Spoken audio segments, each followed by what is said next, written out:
Engine oil change করার পরে গাড়িতে কি কালো ধোঁয়া মারতেছে, ইঞ্জিনে গাদ হয়ে যাচ্ছে? আছে অর্গানিক প্রোডাক্ট মানেই কি 2000 টাকা 3000 টাকা লিটারের অয়েল? না ভাই, ভালো অয়েল কম দামেও পাওয়া যায়।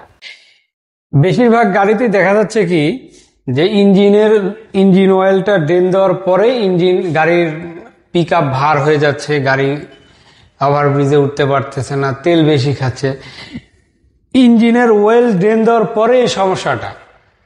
তো ইঞ্জিনের অয়েল আমি বলবো ওই গাড়িটার গ্রেডে মেলে নাই, ওই গাড়িটার ইঞ্জিনের অয়েলে গাদ হচ্ছে, ইঞ্জিনের ব্লকের ভিতরে কালির মতো হয়ে একদম গাদ হয়ে যাচ্ছে।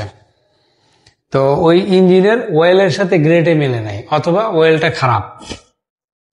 আর তখনই হচ্ছে কি ফুয়েল পাম্প মিস্ত্রির কাছে নিয়ে আসতেছে গাড়ি, এসে বলতেছে যে ভাই আপনি কি কাজ করে দিলেন, আপনার পাম্প তো অ্যাকুরেট হয় নাই।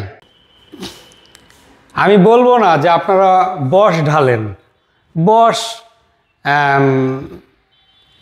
অনেক পুরাতন কোম্পানি, 139 বছর এই কোম্পানির ভ্যালু আর কি। তো এই কোম্পানিটা 1886 সালে প্রতিষ্ঠিত, তাহলে অনেক পুরাতন। তো এনাদেরও ইঞ্জিন অয়েল আছে, বা এনাদের সবই আছে, খালি ইঞ্জিন অয়েল না। তা আমি বলছি না আপনি এটা ঢালেন, আপনি যেটাই ঢালেন, আপনি যে অয়েলটাই ঢালেন, আপনার অয়েলটা অবশ্যই অর্গানিক হতে হবে। তবে বশ বিশ্বমানের ভালো product. Octopus engineering private limited বশের অথরাইজ ডিস্ট্রিবিউটর হিসেবে আমরা এখন আপনাদের মাঝে আছি। বশের যে কোনো প্রোডাক্ট আপনারা আমাদের কাছে পেয়ে যাবেন। এছাড়া আমাদের নিজস্ব প্রোডাক্টও আপনারা পেয়ে যাবেন ইনশাআল্লাহ। সাথে আমি আছি আপনাদের পাশে, মাহবুব। আবার আমরা অনেকেই মনে করি কি যে 20W50 একটাই গ্রেড হয় ইঞ্জিনের, যে ওইটাই খালি ঢালো, 20W50 ছাড়া আর কিছু ঢালা যাবে না। তো 20W50 সব গাড়ির গ্রেড না। 20W50 আসলে আগেকার কিছু গাড়ি ছিল, সেইগুলো গাড়ির ইঞ্জিনের গ্রেড। ওগুলা ইঞ্জিনের যেগুলো টর্ক পাওয়ার, ম্যাক্স পাওয়ার, আরপিএম এগুলো কম, যেগুলোর কানেক্টিং রডটা বড়, যেগুলোর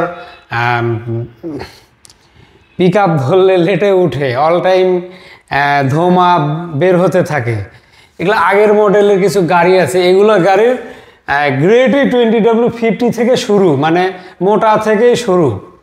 আর এখনকার যেগুলো গাড়ি আমাদের দেশে চলে, এই গাড়িগুলোর যে গ্রেড, আমাদের দেশের এখনকার গাড়িগুলোর যে গ্রেড, এই গ্রেডটা হলো পাতলা গ্রেড।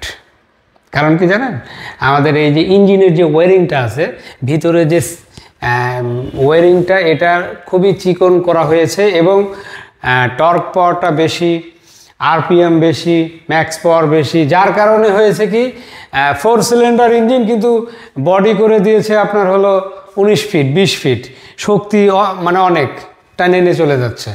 কিন্তু আগে 8 সিলিন্ডার ইঞ্জিন, বডি হলো 16 ফিট। তো ঠিক আছে, চেষ্টা করব ওয়েলটা গ্রেড দেখে ইঞ্জিনে ঢালার। তো যখন আমি ইঞ্জিনে, এখন গুগলের, ইউটিউবের, ফেসবুকের যুগ, এখন তো আমাদের ইঞ্জিনের গ্রেড দেখাতে কোনো অসুবিধার কিছু নেই। আমি জাস্ট মোবাইলে সার্চ করব, গুগলে যাব, আমি সার্চ করব যে আমার ইঞ্জিনের কি model, engine tata 6BTA engine, tata 6BTA engine well grade, touch করে চলে আসবে। সংক্ষেপে আপনি ভয়েস দিতে পারেন, এরকম কিবোর্ডে ভয়েস থাকে, ভয়েসে লিখলেন আমার ইঞ্জিনের গ্রেডটা কি, অনেক ফানি করে বলে না, আপনি ফানি করে বললেও চলে আসবে। হ্যাঁ।